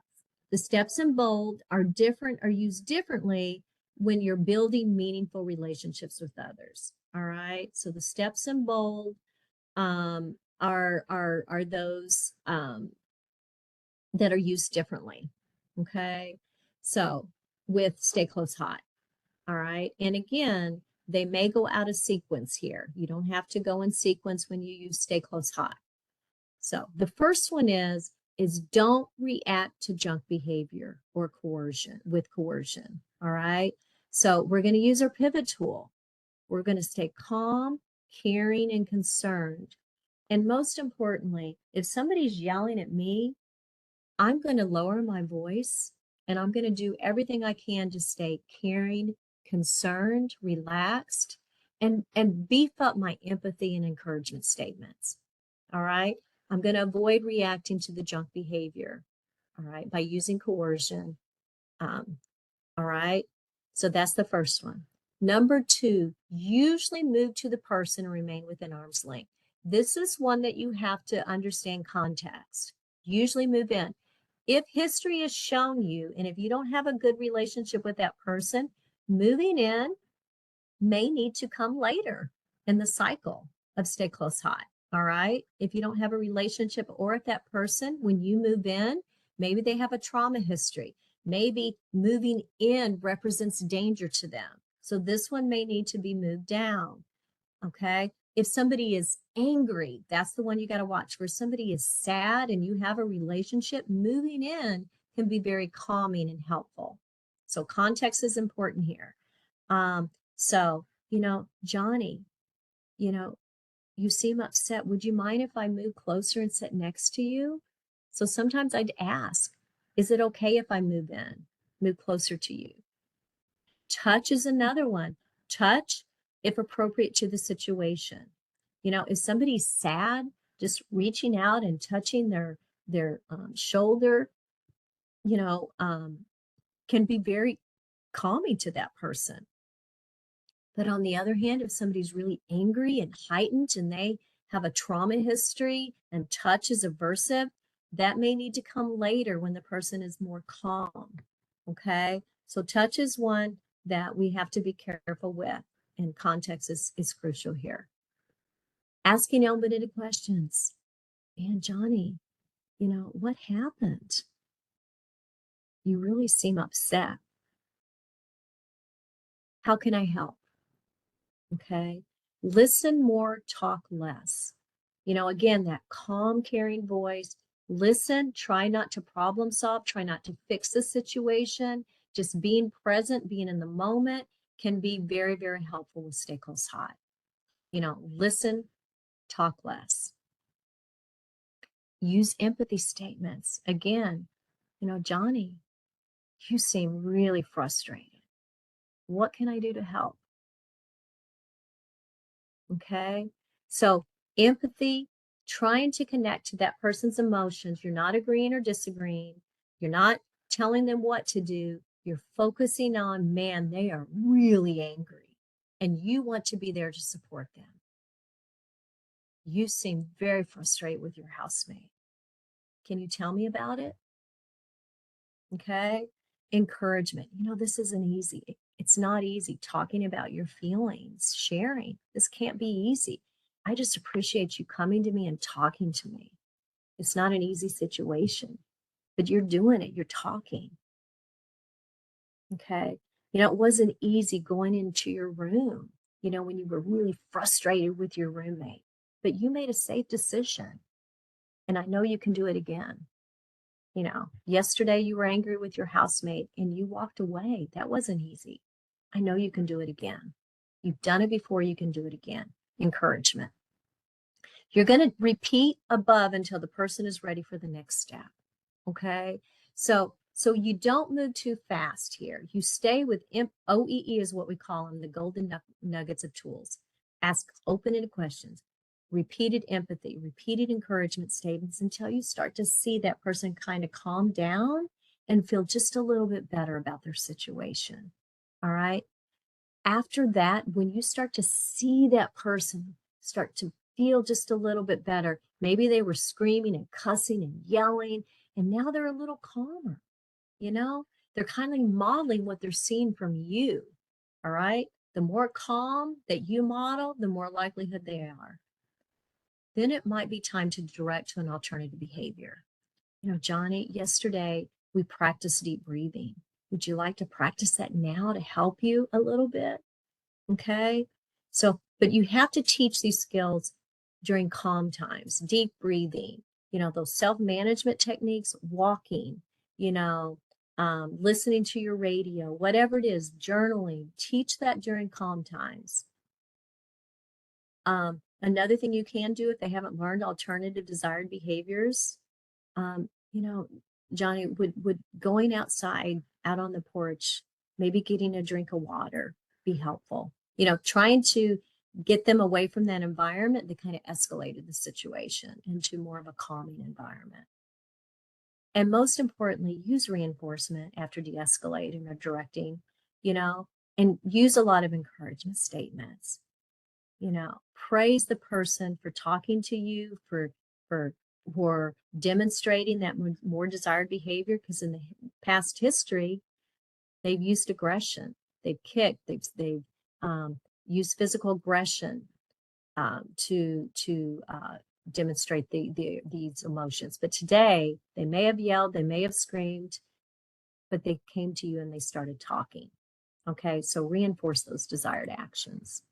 So again, empathy is being able to take the perspective of another person. You see, you look, I can tell you are, okay?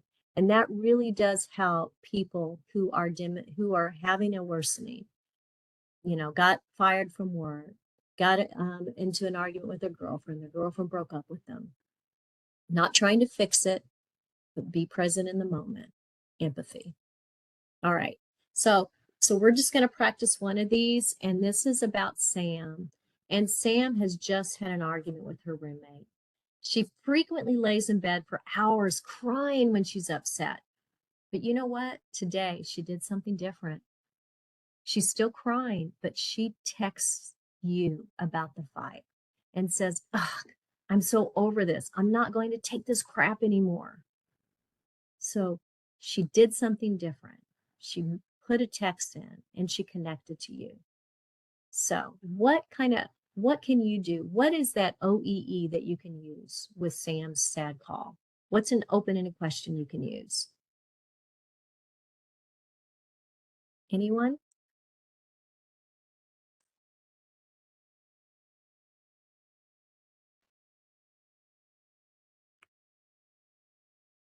Hey, Sam, what happened? Man, you seem very, very sad.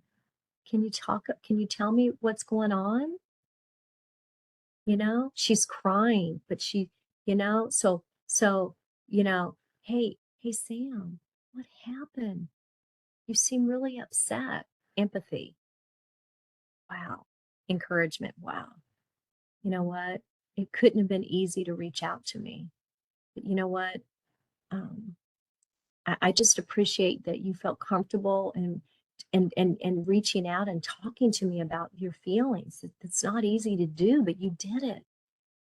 You know, I'm here for you. What do you need from me? What can I do to help support you? You know, encouraging them to continue to reach out, to talk about their emotions instead of in the past staying in bed crying for hours and hours. This time she did something different. Encourage that behavior to continue by reaching out, talking about those emotions instead of keeping them built in. Okay. So Steve is sitting in a chair with his head in his hands. When you say, "You look down, Steve, what's up?" You learn that he just got dumped after a 2-year relationship. Okay.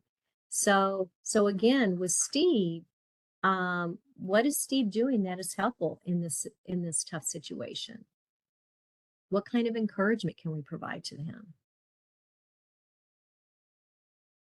Again, it's not easy, but you did a great job sharing your feelings and talking about your emotions.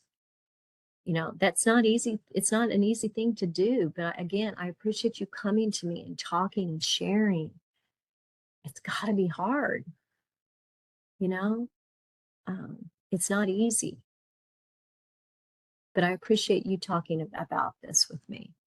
You know, if he's had a difficult situation and he's got through it in the past, you might bring that up. You know, just last week, you had a very difficult situation with your housemate, but you got through it. And know you can get through this too. It's not going to be easy, but you can do this. Okay. So that's Stay Close Hot. Again, it's just a very brief introduction to Stay Close Hot. We have a full course on Stay Close Hot that we do a lot of hands-on activities and practicing with. So I encourage you all, if you're interested, to come back to our other trainings where we really delve into these Stay Close Hot, the pivot tool, set expectations, and much, much more detail. All right. So the 10 Common Coercive podcast is an excellent podcast. I recommend anyone watch. I watch them about once a year because I just truly feel like it really helps me better understand how I can personally avoid reacting with coercion as much as I can. So get out your phones again. This is the QR code to get you to that great podcast. Here's our Tools of Choice course that I highly encourage you all to attend. It's a wonderful training and it has a lot more in-depth information, but most of all, Tools of Choice is about practicing the skills that you've learned a little bit about today and receiving feedback on those practice, like doing role plays, hands-on activities, receiving constructive and positive feedback that's going to improve your chances of demonstrating those actions in the future. Okay, so great, great training. We also have our family coaching workshops that are during the evening hours that we do talk about tools of choice, a little bit different setup, but they're awesome trainings for our family members that are working during the day, our guardians. So excellent opportunity for those that are unable to attend during the day. It is about 11:30. I thank you all so much for attending today. I appreciate your participation and I hope you all enjoyed it and have a wonderful, wonderful afternoon.